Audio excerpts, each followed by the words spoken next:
How's it going, everybody? ChaoticMeatball here, and welcome back to the Blue Kaizo Elite Four challenge. Boy, it feels great to be done with the week lock. Well, actually, I don't know yet, since this is being recorded before it begins. And I have no idea if we've gotten through the incentives of extra days, but I digress, because I have to make sure a video's ready, because we're gonna be streaming. Oh, Lord. Anyway, with that being said, make sure to subscribe, like the video, and it's time for likely the easiest type that we'll have access to in Blue Kaizo, that being the Psychic type. If you have experience with Gen 1 Pokemon games, you'll know that the Psychic type is just utterly broken, as Ghost isn't super effective in this gen. Bug-type moves don't really appear much at all, since we're sitting on Leech Life, Twin Needle, and Pin Missile as the only attacking Bug-type moves. And Psychic just has a type advantage over some of the most powerful types here in Poison and Fighting, and they have a power over types that are normally physical like normal. Despite not being super effective, we can hit them for a ton of damage. We also have tons of options to go with here actually, having 9 fully evolved Pokemon for the Psychic type in Slowbro, Exeggutor, Starmie, and Jynx as partially Psychic types, and Mr. Mime, Alakazam, Hypno, Mewtwo, and Mew as fully Psychic types, as Mr. Mime doesn't gain the Fairy typing until Generation 6. However, I refuse to use Mewtwo and Mew here. Despite the rival using them in the final fight, I cannot use these as they're both only available in Cerulean Cave, an area that isn't available until beating the League for the first time. And yeah, I used Moltres before in the Blue Kaizo Fire-type challenge, which was probably not needed, since I can tell you right now that it would have still been beatable with Flareon, but I digress. So now we have 7 choices, meaning we have to discard one of them, and unfortunately, the creepy boy himself, Hypno, is the one to go. As A, I can't be having those creepypasta Pokemon in my challenges, things are already too weird around here, and B, the moveset it has is just utter garbage in comparison to how the other 6 are able to run, since it mostly relies on status moves like Thunder Wave, Toxic, and Hypnosis. Those won't be useful at all in this challenge. That leaves me with Alakazam, Slowbro, Exeggutor, Jynx, Starmie, and Mr. Mime. Alakazam has the moveset of Psychic, Recover, Seismic Toss, and Kinesis. Alakazam is one of our big beaters, Psychic being able to be an amazing stab move for either 1- or 2-shotting anything that isn't resistant to it, or having massive special defense like Chansey or Snorlax. Recover is able to stall out from other Pokemon, Seismic Toss to attack Pokemon that are specially defensive if needed. Since Alakazam learns this by level up, we don't actually have to use our TM for it, since it's only found 1 time in this game, since we're saving it for later on, and Kinesis to lower the accuracy of any opponent's Pokemon. This pairs super well with our next Pokemon, Slowbro, having the moveset of Surf, Psychic, Amnesia, and Ice Beam. Amnesia is literally broken in this game, raising our special by 2 whole stages, so if I can just set 2 or 3 of these up, either Surf, Psychic, or Ice Beam will be able to KO anything in sight with a 1-shot, or a 2-shot if it happens to be super bulky. Lorelei's team, yeah, slap a Psychic into everything aside from Jynx, it'll lead a Surf for the win. Oak's team, any of the 3 will do, and so on and so forth. You'll see in the gameplay, it's actually wild how powerful Slowbro can be. Third up is Exeggutor with almost the same moveset as we used in the Grass-type challenge, being Psychic, Explosion, Solar Beam, and Egg Bomb. I decided to go with the Execute moveset since I don't want the Hyper Beam recovery turn. This time, I'm feeling more specially based, so I don't really want to deal with anything that's physical, though Egg Bomb kinda has to be here so that I have an option that doesn't make me waste a turn. Again, Solar Beam is just the same 1-turn move, 120 power Pokemon attack that just destroys anything in this game. Psychic is just a staple on every Pokemon on this team. Explosion is one of our few physical choices for Pokemon that are just too specially bulky. Again, Chansey and Snorlax. And again, Egg Bomb is just a slightly less powerful, but no drawback sort of move. Fourth up on our team is Jynx with the moveset Psychic, Blizzard, Seismic Toss, and Bubble Beam. 2 powerful stab moves here, super powerful actually, the latter of which being 90% accurate than the 70% that Blizzard becomes in later generations. This is where I decided to use the Seismic Toss TM as well, since Jynx doesn't have any attacks that aren't status moves outside of Psychic and Blizzard in its level up moveset. So Seismic Toss and Bubble Beam are both TMs, and I figured a Water-type move might come in handy, but I'm not sure yet. 5th up is Starmie with the moves Recover, Light Screen, Reflect, and Surf. This is our lead, 95% of the time, every time. No, 95% of the time isn't every time, but in the occasions that we don't lead with it, we're probably making a mistake. We'll be setting up both screens, swapping for Slowbro, setting up 2 or 3 amnesias, and then cleaning house. That is the plan. Honestly, it's kind of funny that I could have taken this in the water type video since both of them share the water psychic typing, but hey, I'll take super powerful Pokemon in a Kaizo game any day since these things love being unfair. Last up is Mr. Mime with the moveset Psychic, Thunderbolt, Solar Beam, and Counter. Mime's got a ton of amazing attacks here. Psychic, Thunderbolt, and Solar Beam is super powerful to take advantage of Mr. Mime's crazy good special in this generation with a base 100, and Counter is the best thing I have for a 4th attack here, seeing as I can hit for physical damage but not have to rely on Mr. Mime's piss-poor attack. See, Mr. Mime's defense isn't absolute garbage, but isn't the best, so Mr. Mime can take an attack and just reflect it back, for instance on something like Snorlax, but we'll see if that ends up working in execution. The only battle I see any troubles occurring with is with the champion, seeing as I'll have to deal with both Mewtwo, 2 things that are likely not going to go down to Amnesia and Slowbro beatdown. With that being said though, it's time to get our game on. Oh, yeah, I guess I've been watching a little bit too much Yu-Gi-Oh! GX. Great show, by the way. So, I'm actually not surprised here, but Slowbro is quite, well, slow. The sweep of Starmie setting up both screens, swapping out and using 3 amnesias, does not work as effectively as I would hope. I was hoping it would, as the badge boost glitch essentially makes all of our other stats affected by badges, those being attack, defense, and speed in this case, raised by 3 stages while our special goes up by 6.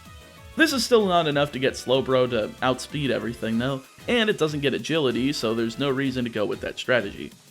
My first attempt had me use Starmie and set up Light Screen, but Cloyster uses Explosion to take out Starmie, so after improvising until I lost, I tried again, instead using Reflect first, and sure enough Explosion only does slightly over half needing the Nidoqueen, which lets me get off a Light Screen, though Thunderbolt can still KO if she gets a high enough range. On this attempt though, I survive and use 3 recovers in a row, using Surf to nearly KO before she gets a critical, so I send in Slowbro to start using Amnesia. But of course she gets another critical, so Slowbro goes down and I reset because I want to make sure that that's around for this fight. Clearly Amnesia is not a good idea on Nidoqueen, seeing as my very next attempt had me only get up to 2 of them before I was in range of being KO'd, getting through Nidoqueen and getting to Vaporeon. It tries stand attack, so I hope to just get that twice so I could KO with Psychic, but I missed after the first one and Slowbro went down, so attempt number 3 here, and I started with Slowbro, which was, yeah, the dumb idea. Of course, we were supposed to start with Starmie, always start Starmie, those tool screens are just too good, and we get an easy advantage over Cloyster here, because Recover is just too good after using Reflect and Light Screen. I think using Recover gives her a chance to crit though, so I just went for Light Screen and Surf to nearly KO on the next attempt, going down to 2 Thunderbolts before I sent in Slowbro, taking yet another critical Thunderbolt. So this ends up being a problem. Nidoqueen is doing too much, so I tried using Alakazam second, and sure enough, that ends up being the play, taking out both Nidoqueen and Vaporeon with Psychic, but Jinx is able to come out and just sweep everything with Lovely Kiss and either Psychic or Blizzard. Despite Alakazam hitting Kinesis before that happens. I don't understand. Lovely Kiss is 75% accurate, and I hit Kinesis. It's so dumb. Okay, so maybe I need to go for something different. Next time I try, the same thing happens, but I went into Executor after Slowbro was stunned to death by Lovely Kiss, only getting hit with a Blizzard, barely not KOing and letting me use Explosion to get this frustration out of my way. But that still leaves Lapras and Articuno. Lapras is at least easy enough to take out with Mr. Mime after Alakazam goes down, as Solar Beam is an unfortunate 3-shot, I was hoping it would be 2-shot, but Mr. Mime is able to tank 2 Thunderbolts and then gets off a Thunderbolt of its own on Articuno before going down to a Sky Attack, leaving Jinx to follow up with Blizzard for a... That didn't KO? Oh, come on! I was so close! I mean, I haven't actually had an attempt on a fight yet. Get so close, yet so far away from winning. Get on with it! Yes! Get on with it! Alright, final attempt time, and I finally have this down. I led with Starmie for the dual screens tactic, almost taking out Nidoqueen with Surf before going down myself, tying up the battle at 5-5. But I can easily take back the advantage by sending in Alakazam, KOing with Psychic and leading to Vaporeon. This is where I decided to go for the Kinesis strategy, getting off plenty of them so that Slowbro could come out, pull off 3 Amnesias, and KO Vaporeon without a problem, leading to Jinx. Of course, this thing loves to be a complete and utter wipe, so it Sunslocks me with Lovely Kiss, and it won't miss despite being only 75% accurate. Fortunately though, Executor is able to come in and explode on Jinx, taking it down and taking us up 3-2. Alakazam is able to take out Lapras with a few Psychics, taking some Thunderbolts and a Body Slam before I have to face off against Articuno again. Fortunately though, I'm able to get that extra damage I didn't have before with a single Psychic from Alakazam before it goes down to Blizzard, leaving Mr. Mime to hit a single Thunderbolt, barely missing the KO as Articuno KOs with Sky Attack, leaving Jinx to come in and scoop up the 1-0 victory with Psychic. That wasn't as clean as I'd like. I'm sure I could have navigated my way through that battle a wee bit better, but I will take it. Second up is Professor Oak, and his team is a bit more balanced, making this battle a bit easier than it otherwise would be. He leads with Raichu, so Alakazam is my lead here, just taking it out with 2 Psychics, and doing the same with Machamp as his second Pokemon. Third out is Chansey, so I just spam the hell out of Kinesis, hitting 6 of them while cycling through recoveries to make sure that I could pull them all off. Then I tried doing any damage with Seismic Toss, but let's remember how insanely large Chansey's health bar is, since Seismic Toss looked like it only did around 15%, and that's 100 guaranteed points of damage because I'm level 100.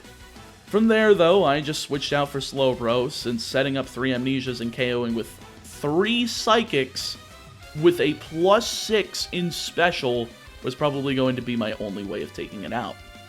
Charizard comes out next, going down to Surf, leading to Venusaur.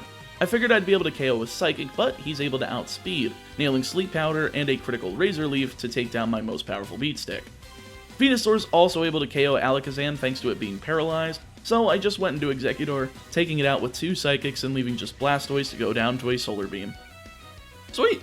First try victories are always great, and a landslide 4-0 victory is super nice, after how unsure I was with the last 1-0 victory against Lorelei. Heck, I'm just going to tell you that almost half of the footage recorded for this challenge were just attempts on Lorelei, since everything else didn't give me as much of a problem as Lorelei did. With that being said, Agatha was probably the easiest battle in this challenge, seeing as her team is a wee bit wonky since she's more specially based, but that just makes it easier for me to lead with Alakazam against her Hypno. It was a war of attrition though, with a bunch of Kinesis and Recover as well as some Seismic Tosses, getting it to red HP before I swapped for Slowbro, getting up all 3 needed Amnesias for the sweep, only getting hit by a critical Psychic that lowered my special before going for Surf, taking out Hypno and leading to Executor. So, because the special was lowered, my attack, defense, and speed was raised again, because both lowering and raising stats increases the badge boost glitch by 12.5%, meaning they're all at +4. And since Executor didn't go down to a +5 Ice Beam, it's able to use Psychic and get another special drop, making all of my other stats +5, so I just go for 1 more Amnesia to make up for those 2 special drops, getting up to a blanket +6 before KOing with 1 more Ice Beam, leading to Tentacruel. Shockingly enough, Slowbro is able to outspeed and KO with Psychic. Yeah, I know it's +6 and everything, but I still thought it would be too slow, thanks to my experience against Tentacruel in the Grass Challenge. Jinx came out next, going down to Surf after hitting a weak Blizzard, Gengar goes down to Psychic after missing Hypnosis, and Alakazam goes down to Surf after paralyzing with Thunder Wave, winning me the battle with a straight-up 6-0 full-on perfect victory. I thought that the sweep wasn't going to work, but it actually ended up functioning perfectly here.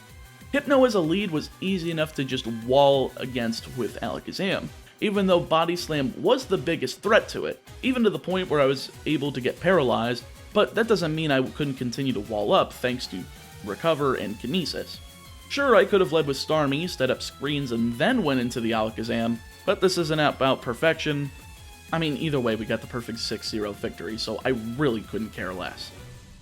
Last member of the league time, and Lance honestly has a big problem going down. He puts up a relatively decent fight, so I had to navigate this fight with some pretty big cautionary things here. So Kangaskhan is the starting Pokemon, so of course Starmie's my lead, and since I wanted to get off those dual screens, then go into Slowbro again, but that wasn't actually the play here though. So I tried again, instead swapping after setting up Reflect since he decided to use Hyper Beam, meaning I've got a free recharge turn to swap into Alakazam, set up Kinesis. Unfortunately, I forgot to heal up my power points between attempts, so I only had 3 of them. But it was enough for Alakazam to get through, getting him down to about a quarter HP, swapping for Slowbro, and getting off 2 Amnesias before Hyper Beam connected.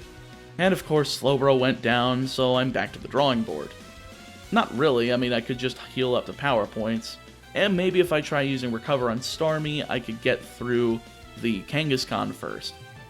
I can actually do this by using Reflect and then using Light Screen and taking it out with 2 Surfs, one of which being a critical hit, enough to take him down, leading to Lapras.